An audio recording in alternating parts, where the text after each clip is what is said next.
अस्सलाम वालेकुम। मेरा नाम मोहम्मद एहसानुल हक ख़ान है और मैं एमबीए सेकंड सेमेस्टर का स्टूडेंट हूँ। आज मैं आपके सामने प्रेजेंट करने जा रहा हूँ मैनेजमेंट अकाउंटिंग के कुछ टॉपिक्स। मैनेजमेंट अकाउंटिंग या आप इसे कॉस्ट अकाउंटिंग भी कह सकते हैं। और हमारे जो आज के टॉपिक्स हैं वो कॉस्ट अकाउंटिंग से रिलेटेड है। तो लेट्स स्टार्ट। अच्छा जी, हमारे आज की इस प्रेजेंटेशन में आपके सामने ये 6 टॉपिक्स मौजूद हैं। एक्टिविटी बेस्ड कॉस्टिंग है, स्टैंडर्ड कॉस्टिंग है, एब्जॉर्प्शन कॉस्टिंग है, वेरिएबल कॉस्टिंग है, थ्रूपुट कॉस्टिंग है, मेक और बाय डायरेक्ट कॉस्टिंग है। तो हम इंशाल्लाह one by one in topics पे डिस्कशन करेंगे। So without wasting our time, let's start with activity based costing. अच्छा जी, तो एक्टिविटी बेस्ड कॉस्टिंग जो है उसे हम ABC से भी एब्रीविएट करते हैं। तो जी ये कॉस्ट अकाउंटिंग का एक ऐसा मेथड है कि जिसमें हम किसी भी कंपनी में किसी भी प्रोडक्ट या सर्विसेज के ऊपर यूटिलाइज होने वाली जितनी भी एक्टिविटीज़ हैं हम उनको आइडेंटिफाई करते हैं। और उन एक्टिविटीज़ पर आने वाली जो कॉस्ट है उस कॉस्ट की हम एक एक्यूरेट जो है वो एस्टिमेट या एक्यूरेट पिक्चर शो करते हैं कि इस प्रोडक्ट पर या इस सर्विसेज पर जो एक्टिविटीज़ कंज्यूम हुई हैं उनमें कॉस्ट कितनी आई है। अब ये क्यों करते हैं कि देखें, होता ये है कि बाज़ औक़ात जो हमारे उन प्रोडक्ट्स पे या उन सर्विसेज पे जो मशीनरी यूज़ हो रही होती है या जो लेबर यूज़ हो रहा होता है, हमें उनकी कॉस्ट का तो पता होता है कि हाँ यार ये जो मशीनरी है इसके इतने वर्किंग आवर्स थे, ठीक है। ये जो लेबर थे इन पे इतनी कॉस्ट आई है। लेकिन हमारी उस कंपनी में उन प्रोडक्ट्स या उन सर्विसेज के पीछे कुछ एक्टिविटीज़ भी परफॉर्म की जा रही होती हैं जिनकी कॉस्ट एस्टिमेशन भी ज़रूरी होती है ताकि हमें एक एक्यूरेट पिक्चर मिल जाए किसी भी प्रोडक्ट या सर्विसेज को पूरा होने की जो ट्रू कॉस्ट है उस कॉस्ट की हमें एक एक्यूरेट पिक्चर मिल जाए। तो इसलिए एक्टिविटी बेस्ड कॉस्टिंग जो है इस चीज़ के लिए ज़रूरी होती है। अच्छा जी, एक्टिविटी बेस्ड कॉस्टिंग के हमारे पास दो प्रिंसिपल्स हैं, दो असूल हैं जो आपके सामने मैं अभी शेयर किए देता हूँ। पहला ये है कि जो एक्टिविटीज़ हैं वो रिसोर्सेज कंज्यूम करते हैं। और उसके बाद क्या होता है कि जो प्रोडक्ट्स हैं वो उन एक्टिविटीज़ को कंज्यूम करते हैं या सर्विसेज उन एक्टिविटीज़ को कंज्यूम करते हैं। अब अगर एक्टिविटीज़ किसी भी कंपनी के रिसोर्सेज को कंज्यूम कर रहे हैं तो इसका मतलब ये है ना कि उस कंपनी के जो रिसोर्सेज हैं उन पे जो कॉस्ट आ रही है वो कॉस्ट कंज्यूम हो रही है। तो अगर वो रिसोर्सेज कंज्यूम किए जा रहे हैं तो इसका मतलब उन रिसोर्सेज पे कॉस्ट आ रही है। वो रिसोर्सेज कौन कंज्यूम करें, वो एक्टिविटीज़ कंज्यूम कर रही हैं। और एक्टिविटीज़ को फिर उसके बाद कौन कंज्यूम कर रहा है, प्रोडक्ट या सर्विसेज। तो इसका मतलब एक डायरेक्ट वे में कंपनी के रिसोर्सेज यूज़ किए जा रहे हैं और उन पे कॉस्ट भी आ रही है।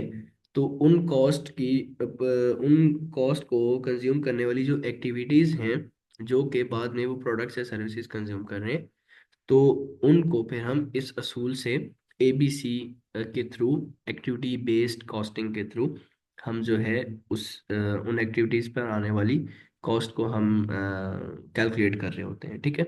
और प्रोडक्ट्स को हम एलोकेट कर रहे होते हैं। अब नेक्स्ट हम बात करेंगे इनके स्टेप्स पर कि ये एक्टिविटी बेस्ड कॉस्टिंग होती कैसे है। तो ये उन स्टेप्स के एक की पॉइंट्स हैं कि जिसमें हम जो है वो एक्टिविटीज़ आइडेंटिफाई करते हैं, हम कॉस्ट ड्राइवर्स बनाते हैं, हम कॉस्ट एलोकेशन करते हैं, हम प्रोडक्ट कॉस्ट कैलकुलेशन करते हैं। ये इसके कुछ की एलिमेंट्स हैं।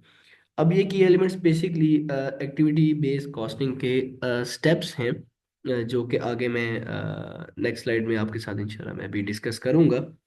तो मूव करते हैं नेक्स्ट स्लाइड पे। तो बात करते हैं जी हम सबसे पहले स्टेप्स की। स्टेप्स में क्या है, सबसे पहले हम एक्टिविटी बेस्ड कॉस्टिंग में हम क्या करते हैं। सबसे पहले हम ये करते हैं कि हम एक्टिविटीज़ को आइडेंटिफाई करते हैं। अब एक्टिविटीज़ को आइडेंटिफाई किस तरह से किया जाता है, वैसे किया जाता है कि किसी भी कंपनी में जो कि लिस्ट ऑफ एक्टिविटीज़ होती हैं, ठीक है, मतलब एक एक्टिविटीज हमारे पास प्रॉपर उनकी एक लिस्ट होती है जो किसी भी प्रोडक्शन में कंट्रीब्यूट कर रहे होते हैं। लेट्स सपोज जो है हमारे पास इंस्पेक्शन आ जाती है, हमारे पास मटेरियल हैंडलिंग होता है, मशीन के ऑपरेशंस होते हैं, इस तरह के डिफरेंट जो एक्टिविटीज़ हैं। तो सबसे पहले हम अपने उस प्रोडक्शन में उन सर्विसेज या प्रोडक्ट्स के उस सारे प्रोसेस में जो एक्टिविटीज़ यूटिलाइज हो रही हैं, हम सबसे पहले वो एक्टिविटीज़ आइडेंटिफाई करते हैं कि भाई आया कि मटेरियल हैंडलिंग जो है वो कहाँ पे यूटिलाइज हो रही है, मशीन ऑपरेशंस कहाँ कहाँ लग रहे हैं, इंस्पेक्शन कहाँ पे हो रही है, ठीक है, मैनेजमेंट कहाँ पे हो रही है। ये सारी जो एक्टिविटीज़, हम सबसे पहले इन एक्टिविटीज़ को आइडेंटिफाई करते हैं। आइडेंटिफाई करने के बाद हम क्या करते हैं कि हम उनकी प्रॉपर लिस्टिंग कर लेते हैं। तो एक्टिविटी बेस्ड कॉस्टिंग का जो पहला स्टेप है वो ये है कि एक्टिविटीज़ को आइडेंटिफाई करना है, उनकी हमने प्रॉपर लिस्टिंग कर लेनी है। अब लिस्टिंग करने के बाद हम क्या करते हैं, हम कॉस्ट ड्राइवर्स को आइडेंटिफाई करते हैं। अब कॉस्ट ड्राइवर बेसिकली क्या है कि हम जो है हर एक्टिविटी के लिए एक रेलेवेंट कॉस्ट ड्राइवर जो है वो हम कॉस्ट ड्राइवर हम एलोकेट कर देते हैं। कॉस्ट ड्राइवर बेसिकली क्या है कि उन एक्टिविटी पे आने वाली जो कॉस्ट है, उनको कैलकुलेट करने का एक आप कह लेंगे एक सेटअप है या एक जरिया है या एक सोर्स है। Let's suppose machine hours. अब जैसे मशीन की अगर हम मशीन ऑपरेशंस हैं, तो उन मशीन के ऑपरेशन को हम किस तरह से उसकी कॉस्ट हम किस तरह से कैलकुलेट कर सकते हैं, हम मशीन आवर्स जो है, जो मशीन जितने घंटे चली है उन घंटों को हम एक कॉस्ट ड्राइवर का नाम दे देते हैं। ठीक है, कि ये इसका कॉस्ट ड्राइवर है एक मशीन का। ठीक है, अब लेट्स सपोज लेबर ने जो एक्टिविटी की है, ठीक है, अब उन लेबर की वो जो एक्टिविटी है उसको कैलकुलेट करने के लिए वो जो लेबर आवर्स हैं, हम उस लेबर आवर्स को कॉस्ट ड्राइवर के तौर पर चूज कर लेते हैं। तो इस तरह से डिफरेंट एक्टिविटीज से रिलेटेड हम डिफरेंट कॉस्ट ड्राइवर्स आइडेंटिफाई कर लेते हैं कि इसका कॉस्ट ड्राइवर ये होगा, इसका कॉस्ट ड्राइवर ये होगा, इसका कॉस्ट ड्राइवर ये होगा। कॉस्ट ड्राइवर मैंने आपको बताया कि उस एक्टिविटी की कॉस्ट को मैयर करने के लिए एक सोर्स या एक टूल, जो भी आप इसको कह सकते हैं। फिर हम क्या करते हैं कि हम कॉस्ट पूल क्रिएशन कर लेते हैं। कॉस्ट पूल क्रिएशन में क्या होता है, कॉस्ट पूल क्रिएशन में ये होता है कि जो रिलेटेड एक्टिविटीज़ हैं या जो रिलेटेड कॉस्ट्स हैं, हम उनके ग्रुप्स बना देते हैं, उस ग्रुप को हम पूल कहते हैं। तो वो ग्रुप बनाने को हम पूल क्रिएशन कह देते हैं। ठीक है, अब जितने भी मतलब एक तरह के सेम टाइप की एक्टिविटीज होंगी, सेम टाइप के कॉस्ट होंगी, ठीक है, हम उनकी ग्रुपिंग कर देंगे। हम उनको उनके सेम टाइप के अलग अलग ग्रुप्स में हम उनको उनके हम पूल्स बना देंगे, उनके हम पूल क्रिएशन कर लेंगे। ठीक है, उनकी कॉस्ट की बेस पे, उनकी एक्टिविटीज की बेस पे। अच्छा, फिर उसके बाद क्या होता है, उसके बाद हम क्या करते हैं कि हम एक्टिविटी रेट्स कैलकुलेट कर रहे होते हैं। एक्टिविटी रेट्स हम किस तरह से कैलकुलेट करते हैं कि अ, हर कॉस्ट पूल की, जो कॉस्ट पूल हमने ऊपर बनाया, लाइक कॉस्ट ग्रुप जो हमने ऊपर बनाया, उसकी हम टोटल कॉस्ट को जो है उस कॉस्ट ड्राइवर के जो टोटल एक्टिविटी लेवल है उसके साथ हम डिवाइड कर देते हैं।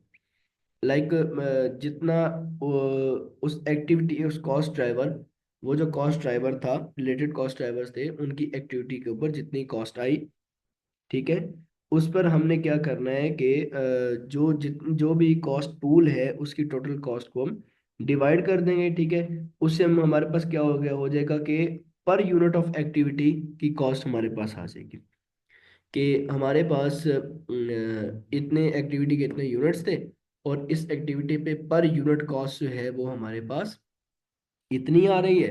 तो वो कॉस्ट हम इस डिवीजन से हम कैलकुलेट कर सकते हैं। ठीक है, उसके हम रेट्स जो है वो हम इस डिवीजन से कैलकुलेट कर सकते हैं। अब उसके बाद क्या होता है कि हम उन प्रोडक्ट्स को कॉस्ट्स असाइन कर रहे होते हैं। असाइन क्यों कर रहे होते हैं, अब वो इसलिए कर रहे होते हैं कि जो हमने एक्टिविटी रेट्स कैलकुलेट किए हैं उन पर बेस करते हुए हम उस प्रोडक्ट को रिलेटेड, जो लाइक जिस प्रोडक्ट के साथ या जिस एक्टिविटी के साथ, सॉरी, जिन सर्विसेज के साथ वो एक्टिविटीज यूटिलाइज की गई हैं, यूटिलाइज हुई हैं, हम क्या करेंगे कि हम उन प्रोडक्ट्स को, उन सर्विसेज को, जो हमने उन एक्टिविटीज़ के एक्टिविटी रेट्स कैलकुलेट किए हैं, हम उनको असाइन कर देंगे। असाइन करने के बाद क्या होगा कि हमें पता होगा कि इस प्रोडक्ट पे अच्छा डायरेक्ट कॉस्ट तो इतनी आई थी, जो जो एक्टिविटी रेट्स हमने कैलकुलेट किए, ये एक्टिविटी रेट इस प्रोडक्ट के साथ था, ये एक्टिविटी रेट इस प्रोडक्ट के साथ था, ये एक्टिविटी रेट इस सर्विसेज के साथ थी। तो वो जब हम असाइन करेंगे तो हमारे पास उस प्रोडक्ट में को बनने का जो एक्चुअल जो कॉस्ट है, including direct cost and including activity cost, ठीक है, सारी जो है वो फिर हम स्पेसिफिकली अलग अलग प्रोडक्ट को हम असाइन कर देंगे कि इस प्रोडक्ट पे टोटल इतनी कॉस्ट आई है और इस प्रोडक्ट पे टोटल इतनी कॉस्ट आई है।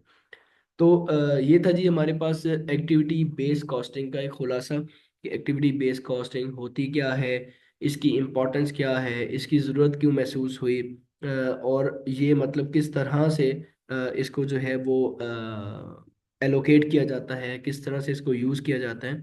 तो ये हमारे पास सारी डिटेल्स थी एक्टिविटी बेस्ड कॉस्टिंग की। सो एक्टिविटी बेस्ड कॉस्टिंग को एक्सप्लेन करने के बाद हमारे पास हमारी जो टॉपिक्स की लिस्ट में जो सेकंड टॉपिक था वो था जी स्टैंडर्ड कॉस्टिंग। अब स्टैंडर्ड कॉस्टिंग क्या चीज़ है? स्टैंडर्ड कॉस्टिंग भी कॉस्ट अकाउंटिंग का एक मेथड है। अब इसमें हम क्या करते हैं कि इसमें हम कोई भी प्रोडक्ट जो है वो बनाने से पहले, कोई भी प्रोडक्ट पे मतलब बनाने से पहले हम देखते हैं कि यार इस प्रोडक्ट पे इतने डायरेक्ट मटेरियल्स लगेंगे, इतना डायरेक्ट लेबर लगेगा और इतनी मैन्युफैक्चरिंग ओवरहेड होगी इस पे, ठीक है।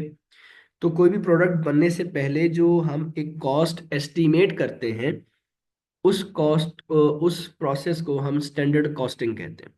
कि भाई हम एक प्रोडक्ट बनाने जा रहे हैं, उस प्रोडक्ट पे इतना डायरेक्ट मटेरियल्स आएगा, इतना डायरेक्ट लेबर लगेगा, इतनी जो है उसकी मैन्युफैक्चरिंग ओवरहेड होगी, और ये सारी चीज़ें लाइक हम कैलकुलेशन करते हैं। कैलकुलेशन करने के बाद हम क्या करते हैं कि हम प्रॉपर वे में उसको हम एस्टिमेट लगाते हैं कि यार ये सारी चीज़ें मिलाने के बाद हाँ हमारे पास जो है एक इस हद तक हमारे पास इतना एक बन जाएगा, इस प्रोडक्ट की इतनी कॉस्ट हमारे पास बन जाएगी। तो इस एस्टिमेशन को बेसिकली आप स्टैंडर्ड कॉस्टिंग का नाम देते हैं, जो कि हम एस्टिमेट करते हैं कि हाँ हमारे पास इतना ये बन जाएगा, ठीक है, इसको हम स्टैंडर्ड कॉस्टिंग कहते हैं। अब इसको हम करते क्यों हैं, स्टैंडर्ड कॉस्टिंग की क्यों जाती है? स्टैंडर्ड कॉस्टिंग बेसिकली इसलिए की जाती है कि ये जो कॉस्ट हम एस्टिमेट कर रहे होते हैं, ये एक बेंचमार्क के तौर पर यूज़ किया जाता है कि जब प्रोडक्ट बन जाता है, उस प्रोडक्ट बनने के बाद जो उसके ऊपर एक्चुअल कॉस्ट आती है, उस एक्चुअल कॉस्ट को हम कंपेयर करते हैं अपने इस एस्टिमेटेड कॉस्ट के साथ, जो हमने स्टैंडर्ड कॉस्टिंग यूज करते हुए हमने एस्टिमेट किया है। फिर हम उस बेंचमार्क को या उस कॉस्ट को हम एक्चुअल कॉस्ट का क्यों कंपेयर कर रहे होते हैं, उसके फायदे क्या हैं, और उससे फिर आगे फिर हम क्या चीज़ नई सीख रहे होते हैं, वो हम आगे जाके इस पे हम डिस्कस करते हैं। ठीक है जी। तो आगे जाके हम उस पर डिस्कस करते हैं। अच्छा, तो अब जो मैंने बात की कि हम करते क्यों हैं, सबसे पहले इसकी इम्पोर्टेंस हम देखते हैं कि स्टैंडर्ड कॉस्टिंग की बेसिकली इम्पोर्टेंस क्या है। तो जी सबसे पहले इसकी इम्पोर्टेंस है बजटिंग। हम स्टैंडर्ड कॉस्टिंग यूज करते हुए प्रॉपर वे में बजटिंग कर सकते हैं। प्रॉपर वे में हम बजट जो है अपना एस्टिमेट कर सकते हैं। अब देखें, जब भी एक नॉर्मल सी डेली लाइफ का एग्जांपल लें, तो हमने अगर कहीं पे सैर करने जाना होता है या हमने कुछ खाने पीने बाहर जाना होता है, तो हम सबसे पहले अपने बजट का जो है एस्टिमेट लगाते हैं कि हमारे पास इतना बजट है, और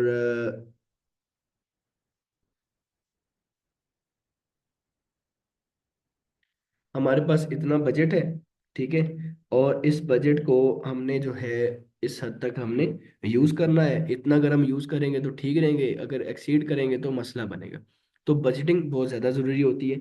सेम एज इट इज़ जब हम कोई प्रोडक्ट बना रहे हैं, तो प्रोडक्ट बनाने से पहले अगर हमारे पास बजटिंग बन जाती है कि इतना बजट है, इतना इस पे एस्टिमेटेड कॉस्ट आने वाली है, ये सारी चीज़ें, तो फिर उस चीज़ के लिए इम्पॉर्टेंट है कि हम स्टैंडर्ड कॉस्टिंग करें। तो इसलिए स्टैंडर्ड कॉस्टिंग की पहली जो इम्पोर्टेंस है वो क्या है कि बजटिंग है। दूसरी इसकी इम्पोर्टेंस क्या है, ज़रूरत इसकी क्या है कि परफॉर्मेंस इवेल्यूशन। हम जब स्टैंडर्ड कॉस्टिंग करते हैं तो स्टैंडर्ड कॉस्टिंग में हम सिर्फ इस चीज़ का एस्टिमेट नहीं लगा रहे होते कि इसके ऊपर कॉस्ट कितनी आनी। हम उसमें इस चीज़ का एस्टिमेट भी लगा रहे होते हैं कि इसके ऊपर लेबर जो है वो कितना यूज़ होगा, इसके ऊपर मशीनरी कितनी यूज़ होगी, ठीक है। इसके इसके अंदर इस प्रोडक्ट की प्रोडक्शन में कौन सा डिपार्टमेंट जो है वो किस हद तक इसकी प्रोडक्शन और प्रोक्योरमेंट में इन्वॉल्व होगा। तो परफॉर्मेंस इवेल्युएशन भी हम स्टैंडर्ड कॉस्टिंग को यूज़ करते हुए हम कर सकते हैं कि भाई लाइक हमारे जो डिपार्टमेंट है, कौन सा डिपार्टमेंट जो है इस प्रोडक्ट को इसकी प्रोडक्शन में और प्रोक्योरमेंट में किस हद तक इन्वॉल्व होगा। तो इसलिए हम जो है परफॉर्मेंस वैल्यूएशन में, अब इसका फायदा ये होता है कि जब हम ये अगर नहीं करते तो प्रोडक्ट बनाने के दौरान हो सकता है कोई डिपार्टमेंट अपना ज़्यादा जो है वो अपना इन करे, हो सकता है कोई डिपार्टमेंट कम इन करे। तो जब हम पहले से एक एस्टिमेट लगा के रखेंगे तो हर डिपार्टमेंट अपनी अपनी उस लिमिट के मुताबिक उस प्रोडक्ट में इन्वॉल्वमेंट शो कर रहा होगा। तो इसलिए परफॉर्मेंस इवेल्युएशन भी हम इसको यूज करके कर सकते हैं। देन हमारे पास आ जाता है स्ट्रेटेजिक डिसीजन मेकिंग। डेफिनेटली अगर वो एक मिसाल है कि शुतर बेमुहार नहीं चलना चाहिए, कि एक शुतुरमुर्ग है वो उसके उसकी कोई लगाम नहीं होती है, उसने अपने गर्दन फेंकी होती है और भाग रहा होता है, बस बगैर देखे भाग रहा होता है, भाग रहा होता है, भाग रहा होता है, वो शुतर बेमुहार होता है। तो डेफिनेटली अगर हम कोई भी प्रोडक्ट बनाते हैं या कोई भी हम बिजनेस करते हैं, कोई भी हम सर्विसेज देना चाहते हैं, लेकिन हम जो है उसकी कोई एस्टिमेशन नहीं रखते, हम उसकी प्रॉपर एक प्लानिंग नहीं रखते, हमें ये नहीं पता होता कि इसके ऊपर हमारा एक्सपेंस कितना आएगा, हमें ये नहीं पता होता कि इससे हमारा प्रॉफिट कितना निकलेगा, तो हम उस प्रोडक्ट में, उस प्रोडक्शन में, उस प्रोक्योरमेंट में हम उस हद तक सक्सेसफुल नहीं हो सकते। तो अगर हम स्टैंडर्ड कॉस्टिंग का मेथड यूज करते हैं और उस मेथड यूज करने के बाद हमारे पास एक एस्टिमेटेड कॉस्ट आ जाती है, हमारे पास परफॉर्मेंस एवेल्युएशन हो जाती है, हमें पता चल जाता है कि हमारा कितना लेबर यूज होगा, कितनी मशीनरी यूज होगी, किसने कितना जो है वो इन करना है, किसने कितना खुद अपनी सर्विसेज देनी है, टाइम देना है। तो हम इस सारे कैलकुलेशन और सारी एस्टिमेशन की बेस पर हम एक स्ट्रेटेजिक डिसीजन मेकिंग कर सकते हैं। हम प्रॉपर स्ट्रेटेजी की बेस पे आगे हम मूव कर सकते हैं इस चीज़ में कि हाँ यार हमारे पास ये चीज़ें हैं। अब हमने एक स्ट्रेटेजिक डिसीजन करना मेकिंग करनी है कि हम स्ट्रेटेजिक वे में हम आगे मूव करें कि यार इस तरह हम आगे चलेंगे और ये प्रॉपर प्लान से चलेंगे तो हम जो है अपनी इस प्रोडक्शन में इंशाल्लाह सक्सेसफुल रहेंगे। तो इसलिए इसकी तीसरी इंपॉर्टेंस ये है कि हम इसको यूज़ करते हुए स्ट्रेटेजिक डिसीजन मेकिंग कर सकते हैं। देन हमारे पास आता है फाइनेंशियल रिकॉर्ड मैनेजमेंट। डेफिनेटली हम स्टैंडर्ड कॉस्टिंग कर रहे हैं, हम कॉस्ट का एस्टिमेट लगा रहे हैं, तो हम बहुत आसान वे में अपना जो है वो फाइनेंशियल रिकॉर्ड जो है वो मेंटेन कर सकते हैं, ठीक है।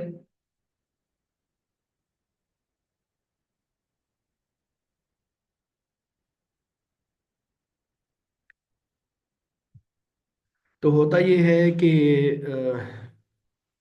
फाइनेंशियल रिकॉर्ड मैनेजमेंट में ये होता है कि हम प्रॉपर वे में अपने फाइनेंसिस को, प्रॉपर वे में अपने रिकॉर्ड्स को वो मैनेज हम कर सकते हैं। ये चीज़ स्टैंडर्ड कॉस्टिंग जो है यूज़ करते हैं, ठीक है।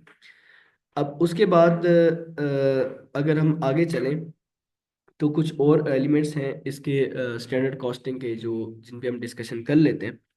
तो स्टैंडर्ड कॉस्टिंग में मोस्ट इंपॉर्टेंट चीज़ होती है वेरिएंस। अब वेरिएंस एक ऐसी चीज़ है कि जिसकी बेस के ऊपर हम स्टैंडर्ड कॉस्टिंग के रिजल्ट्स निकाल रहे होते हैं।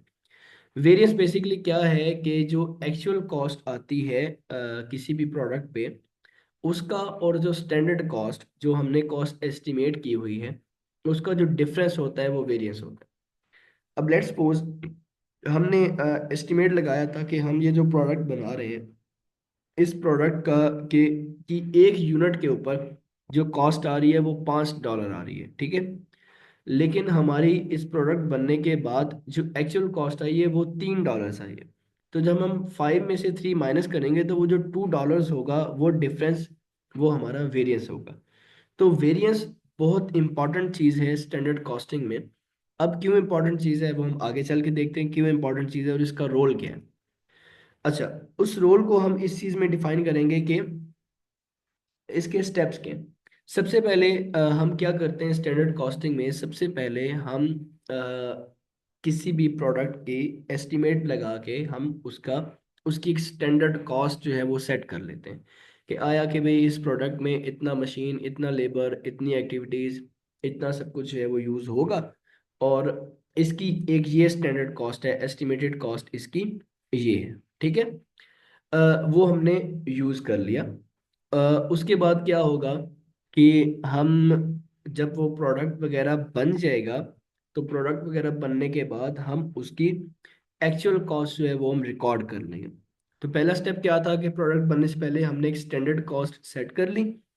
जब प्रोडक्ट बना, उसके बाद जो उसकी एक्चुअल कॉस्ट आई उस प्रोडक्ट के ऊपर, हमने उस कॉस्ट को रिकॉर्ड कर लिया। अब रिकॉर्ड करने के बाद हम क्या करेंगे कि हम वेरिएंसेस कैलकुलेट करेंगे। तो वेरिएंस कैसे कैलकुलेट करेंगे? वेरिएंस क्या होता है, जो हमने पहले डिस्कस किया कि वेरिएंस जो है वो स्टैंडर्ड कॉस्ट और एक्चुअल कॉस्ट का डिफरेंस होता है। तो हम वेरिएंस कैलकुलेट करेंगे।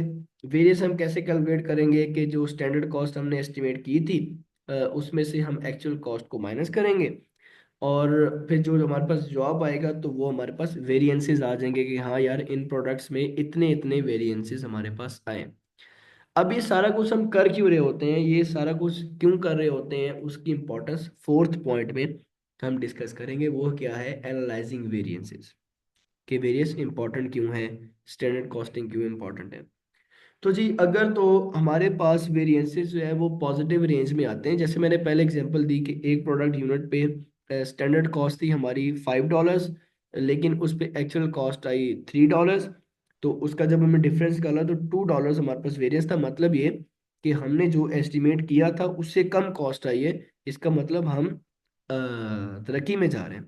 ठीक है, हम प्रॉफिट में जा रहे हैं, हम अच्छी डेवलपमेंट कर रहे हैं, हम अच्छी प्रोडक्शन कर रहे हैं। तो वेरिएंसेस हम एनालाइज करते हैं कि अगर तुम्हारे पास वेरिएंस पॉजिटिव वे में आते हैं तो हम अपने उसी रूटीन को, उसी हम प्लानिंग को, स्ट्रेटेजिक प्लानिंग को हम आगे परसू कर रहे होते हैं। लेकिन इन केस अगर वेरिएंसेस हमारे पास नेगेटिव रेंज में आते हैं कि स्टैंडर्ड कॉस्ट थी हमारे पास $5, लेकिन एक्चुअल कॉस्ट आई हमारे पास $8, तो इसका मतलब हम नुकसान में जा रहे हैं। हमारी प्लानिंग स्ट्रेटेजिक नहीं है, हमारी प्लानिंग जो है वो एप्लीकेबल नहीं है, हमारी प्लानिंग फ्रूटफुल नहीं है। तो इसलिए वेरिएंसेस निकालना, वेरिएंसेस को फिर एनालाइज करना वो बहुत ज़रूरी है। वो इसलिए ज़रूरी है कि अगर वेरिएंसेस जो है हमारे नेगेटिव में आते हैं तो फिर हम अपनी उस प्लानिंग पर दोबारा सोचते हैं, हम दोबारा देखते हैं कि भाई हमने ये जो प्लानिंग की थी उसमें कहाँ पे फॉल्ट आ रहा है, किस तरह से हम उस अपनी प्लानिंग को बेहतर कर सकते हैं, और किस तरह से जो है हम एक अच्छा प्रॉफिट मार्जिन जो है वो सिक्योर कर सकते हैं। तो बेसिकली ये इंपॉर्टेंस है वेरिएंसेस कैलकुलेट करने की, और बेसिकली ये इंपॉर्टेंट है स्टैंडर्ड कॉस्टिंग के मेथड की, कि हम इस तरह से खुद को डे बाय डे हम इम्प्रूव कर सकते हैं। ले जी, लेकिन यहाँ पर इतनी सारी इंपॉर्टेंस के बाद और इतनी सारी चीज़ों के बाद एक जो है यहाँ पर थोड़ा सा ड्रॉबैक आता है इसका, स्टैंडर्ड कॉस्टिंग का। वो ये कि स्टैंडर्ड कॉस्टिंग को हम इस तरह के वर्किंग एनवायरनमेंट्स में, कंपनीज में, ऑर्गेनाइजेशंस में, इंडस्ट्रीज में यूज़ कर सकते हैं कि जिनकी प्रोडक्शन जो है वो वॉल्यूम्स या प्रोसेसेस के लेवल पर हो, यूनिट्स के लेवल पर हो, जिनमें यूनिट्स कैलकुलेशन इजीली की जा सके। अब लेट्स सपोज सर्विसेज की कंपनी है या कुछ इस तरह के, लाइक आप जो है डिफरेंट एग्जांपल ले सकते हैं पानी स्टोर करने की, या सर्विसेज की, कब सर्विसेज की आप एग्जांपल ले लें। अब सर्विसेज में हम स्टैंडर्ड कॉस्टिंग नहीं लगा सकते, क्योंकि हमें नहीं पता होता कि हमें किस टाइम कितनी सर्विसेज देनी है, किस टाइम कम देनी है, किस टाइम क्या देनी है।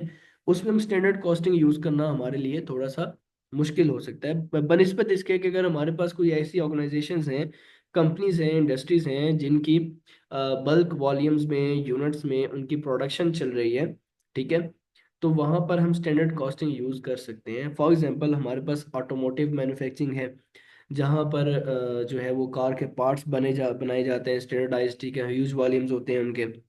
फूड प्रोसेसिंग यूनिट्स हैं जहाँ पर जो है पैकेज्ड फूड आइटम्स जो है वो उनकी प्रोडक्शन हो रही होती है, लार्ज नंबर ऑफ वॉल्यूम्स होते हैं। देन हमारे पास टेक्सटाइल मैन्युफैक्चरिंग आती है, जहाँ पे जो है वो लार्ज स्केल फैब्रिक प्रोडक्शन हो रही होती है, ठीक है, जिनकी डिफाइंड स्पेसिफिकेशंस होती हैं। तो इस तरह के एनवायरनमेंट्स में, वर्किंग एनवायरनमेंट्स में, इंडस्ट्रीज में, ऑर्गेनाइजेशंस में हम स्टैंडर्ड कॉस्टिंग का मेथड अप्लाई कर सकते हैं। तो ले जी, ये था हमारे पास स्टैंडर्ड कॉस्टिंग, स्टैंडर्ड कॉस्टिंग की इम्पोर्टेंस, उसका तरीका, उसका सब कुछ, ठीक है। आप सबके साथ ये मैंने शेयर कर दिया। और इसके बाद फिर हम जो है अगले थर्ड स्टेप की तरफ, अपने थर्ड टॉपिक की तरफ मूव करेंगे, और देखेंगे कि हमारा थर्ड टॉपिक क्या है और उसकी क्या डिटेल।